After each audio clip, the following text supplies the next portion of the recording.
ಕರ್ನಾಟಕ ರಾಜ್ಯದ ಭಾರತೀಯ ಜನತಾ ಪಕ್ಷಕ್ಕೆ ಎಲ್ಲ ಬಂಧುಗಳೇ,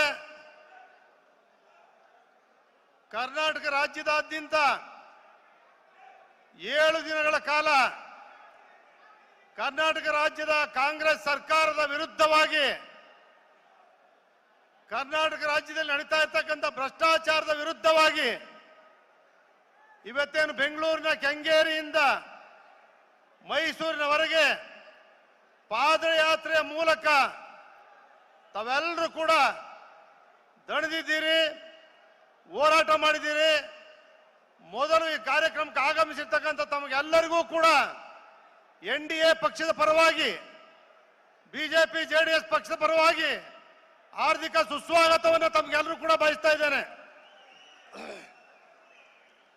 ಈ ಕಾರ್ಯಕ್ರಮದಲ್ಲಿ ಕರ್ನಾಟಕ ರಾಜ್ಯದ ಮುಖ್ಯಮಂತ್ರಿಗಳಾಗಿದ್ದಂಥ ಹಿರಿಯ ಮುತ್ಸದ್ದಿಗಳಾಗಿರುವಂಥ ಯಡಿಯೂರಪ್ಪನವರು ಭಾಗವಹಿಸಿದ್ದಾರೆ.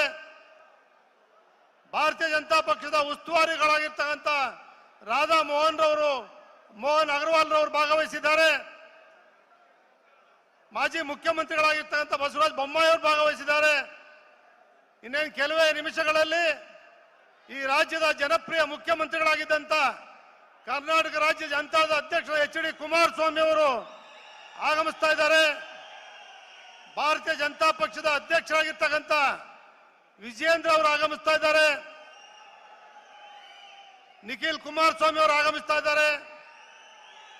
ವೇದಿಕೆ ಮೇಲೆ ಮಾಜಿ ಮಂತ್ರಿಗಳು, ಹಾಲಿ ಮಂತ್ರಿಗಳು, ಲೋಕಸಭಾ ಸದಸ್ಯರು, ಶಾಸಕರು, ಮಾಜಿ ಶಾಸಕರು, ವಿಧಾನ ಪರಿಷತ್ತಿನ ಸದಸ್ಯರು, ಮಾಜಿ ಸದಸ್ಯರು, JDS ಬಿಜೆಪಿ ಪಕ್ಷದ ಅಧ್ಯಕ್ಷರುಗಳು, ಪದಾಧಿಕಾರಿಗಳು, ಕಾರ್ಯಕರ್ತರುಗಳು, ತಮಗೆಲ್ಲರಿಗೂ ಕೂಡ ಈ ಚಾಮುಂಡೇಶ್ವರಿ ಆಶೀರ್ವಾದ ತಮಗೆಲ್ಲರೂ ಕೂಡ ಇರಲಿ. ತಮಗೆಲ್ಲರೂ ಕೂಡ ಸುಸ್ವಾಗತವನ್ನು ಬಯಸ್ತಾ, ಇವತ್ತು ತಾವೇನು ಹೋರಾಟವನ್ನ ಮಾಡ್ತಾ ಇದ್ದೀರಿ, ಮಾಧ್ಯಮದ ಸನ್ಮಿತ್ರರೆಲ್ಲರೂ ಕೂಡ ಇಲ್ಲಿ ಭಾಗವಹಿಸಿದ್ದಾರೆ. ಎಲ್ಲರದು ಒಂದೇ, ಈ ರಾಜ್ಯದಲ್ಲಿ ಕಾಂಗ್ರೆಸ್ ಸರ್ಕಾರ ತೊಲಗಲೇಬೇಕು. NDA ಪಕ್ಷ ಮುಂದಿನ ದಿನಮಾನಗಳಲ್ಲಿ ರೈತರ ಪರವಾಗಿ ಏನು ಸೇವೆಯನ್ನು ಸಲ್ಲಿಸಿದೆ, ಯಡಿಯೂರಪ್ಪನವರು ಮುಖ್ಯಮಂತ್ರಿಗಳಾಗಿದ್ದಾಗ, HD ಕುಮಾರಸ್ವಾಮಿ ಅವರು ಮುಖ್ಯಮಂತ್ರಿಗಳಾಗಿದ್ದಾಗ, ಬಸವರಾಜ ಬೊಮ್ಮಾಯಿ ಅವರು ಮುಖ್ಯಮಂತ್ರಿಗಳಾಗಿದ್ದಂತಹ ಸಂದರ್ಭದಲ್ಲಿ 10 ಹಲವು ಯೋಜನೆಗಳನ್ನ ಏನ್ ಜಾರಿಗೆ ತಂದು ಕೊಟ್ಟಿದ್ದಾರೋ ಇವತ್ತು ಅದೇ ಉಳಿದಿರ್ತಕ್ಕಂಥದ್ದು. ಕಾಂಗ್ರೆಸ್ ಸರ್ಕಾರ ಬಂದು 14 ತಿಂಗಳಾದ್ರೂ ಕೂಡ ಯಾವುದೇ ಒಂದು ಅಭಿವೃದ್ಧಿ ಕೆಲಸಗಳನ್ನ ನಾವು ಕಾಣ್ಲಿಕ್ಕೆ ಆಗ್ತಾ ಇಲ್ಲ.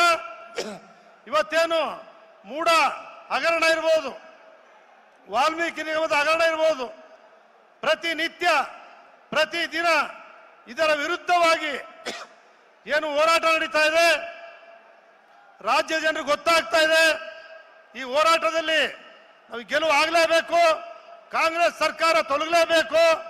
ಈ ಗುರಿಯನ್ನು ಇಟ್ಕೊಂಡು ಹೋರಾಟ ಮಾಡ್ತಾ ಇರ್ತಕ್ಕಂಥ ನಾವುಗಳು ನಿರಂತರವಾಗಿ ಹೋರಾಟ ಮಾಡ್ತಕ್ಕಂಥ ಶಕ್ತಿ ನಿಮಗೆ ಬರಲಿ. ವಿರೋಧ ಪಕ್ಷದ ನಾಯಕರಾಗಿರ್ತಕ್ಕಂಥ ಅಶೋಕ್ ರವರು ಕೂಡ ಬರ್ತಾ ಇದ್ದಾರೆ. ಇವತ್ತು ಬಂದಿರ್ತಕ್ಕಂಥ ತಾವೆಲ್ಲರೂ ಕೂಡ ಬಹಳ ಜನ ನಾಯಕರು ಮಾತಾಡೋರು ಇದ್ದಾರೆ. ಅದರಿಂದ ತಾವೆಲ್ಲರೂ ಕೂಡ ಶಾಂತಿಯಿಂದ, ಶಿಸ್ತಿನಿಂದ ಈ ಒಂದು ಸಭೆಯನ್ನ ಯಶಸ್ವಿಗೊಳಿಸಬೇಕು ಅಂತೇಳಿ ಮನವಿಯನ್ನ ಮಾಡ್ತಾರೆ. ಪೊಲೀಸ್ ಅಧಿಕಾರಿಗಳು ನಮ್ಮ ಜನರ ತಡೆಯಕ್ಕೆ ಕೂಡುದು, ತಡೆದ್ರೆ ನಾವೆಲ್ಲರೂ ಕೂಡ ಈ ಪ್ರತಿಭಟನೆಯನ್ನು ಎದುರಿಸಬೇಕಾಗ್ತದೆ ಅಂತೇಳಿ ಕರೆಯನ್ನ ಕೊಡ್ತಾ ತಮಗೆಲ್ಲರಿಗೂ ನಮಸ್ಕರಿಸಿ ನಾನು ಮಾತು ಮುಗಿಸ್ತೇನೆ. ಜೈ ಹಿಂದ್, ಜೈ ಕರ್ನಾಟಕ.